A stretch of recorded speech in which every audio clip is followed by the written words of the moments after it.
शिवानी और आप देख रहे हैं बीजापुर एक्सप्रेस। चलते हैं खबरों की ओर।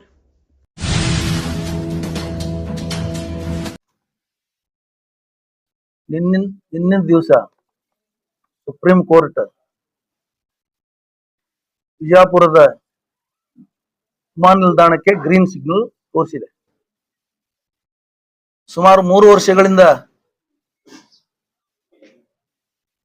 ಬೇರೆ ವಿಮಾನ ನಿಲ್ದಾಣಕ್ಕೆ ಸಂಬಂಧಪಟ್ಟಂತ ಒಂದು ಕೇಸಿನಿಂದ ನಮ್ಮ ಬಿಜಾಪುರದ ವಿಮಾನ ನಿಲ್ದಾಣದ ಕೇಸ್ ನಿರ್ಣಯ ಆಗೋದು ಬಹಳ ತಡ ಆಯ್ತು. ಆ ಕೇಸ್ ಡಿಸೈಡ್ ಮಾಡ್ಲಿಕ್ಕೆ ನಮ್ಮ ಜಿಲ್ಲಾ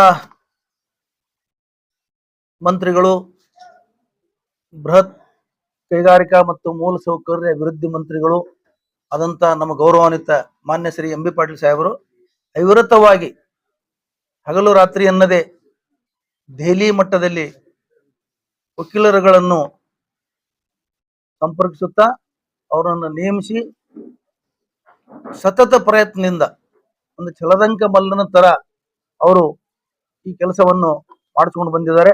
ಅದಕ್ಕೆ ನಾನು ಅವರಿಗೆ ಮೊದಲನೇದಾಗಿ ಜಿಲ್ಲೆಯ ಜನತೆಯ ಪರವಾಗಿ, ಎಲ್ಲರ ಪರವಾಗಿ ನಾನು ಅವರಿಗೆ ಅಭಿನಂದನೆಗಳನ್ನು ಸಲ್ಲಿಸ್ತಾ ಇದ್ದೇನೆ.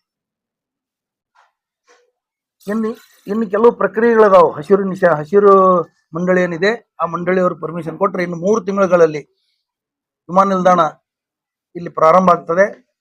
ಇಲ್ಲಿ ವಿಮಾನ ನಿಲ್ದಾಣ ಪ್ರಾರಂಭ ಆದ್ರೆ ಇಡೀ ಉತ್ತರ ಕರ್ನಾಟಕ ಭಾಗಕ್ಕೆ ಒಂದು ಸೆಂಟ್ರಲ್ ಪ್ಲೇಸ್ ಆದಂತ ಬಿಜಾಪುರದಿಂದ ವಾಣಿಜ್ಯ ಕೆಲಸಗಳಿಗಾಗಿ ಮತ್ತು ಪ್ರವಾಸಿ ಕೆಲಸಗಳಿಗಾಗಿ ಈ ನಿಲ್ದಾಣ ಬಹಳ ಅನುಕೂಲ ಆಗ್ತದೆ ಸಾರ್ವಜನಿಕರಿಗೆ.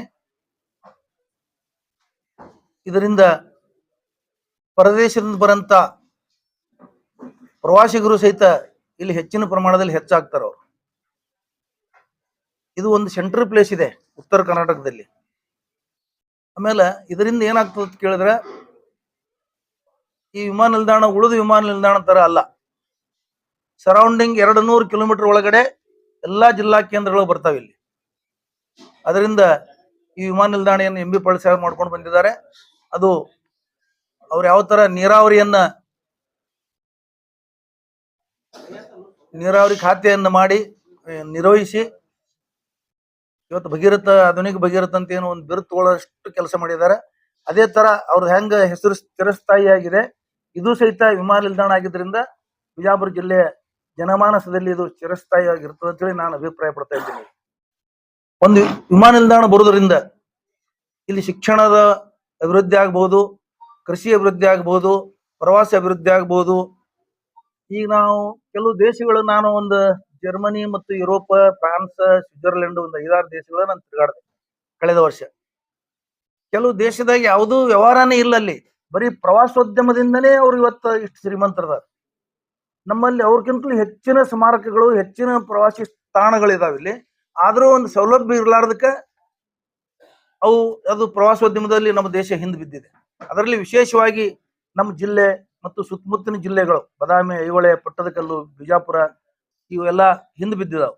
ಇದರಿಂದ ಇವತ್ತ ದೊಡ್ಡ ಅನುಕೂಲ ಆಗಿ ದೇಶದ ಅಭಿವೃದ್ಧಿಗೆ ಒಂದು ಕೊಡುಗೆ ಆಗ್ತದೆ ಅಂತೇಳಿ ಸಂದರ್ಭದಲ್ಲಿ ನಾ ಹೇಳ್ತಾ ಇದ್ದೇನೆ.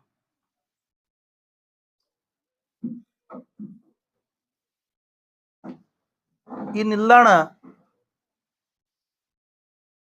ಇವತ್ತೇನು ನಿರ್ಮಾಣ ಆಗಿದೆ, ಈ ನಿಲ್ದಾಣ ಅಂತಾರಾಷ್ಟ್ರೀಯ ಮಟ್ಟದ ನಿಲ್ದಾಣದ ಒಂದು ಲೆವೆಲ್ದಲ್ಲಿ ಇದು ನಿರ್ಮಾಣ ಆಗಿದೆ. ಇದು ಸಣ್ಣ ವಿಮಾನ ನಿಲ್ದಾಣ ಅಲ್ಲ, ಬಹಳ ದೊಡ್ಡ ವಿಮಾನ ನಿಲ್ದಾಣ.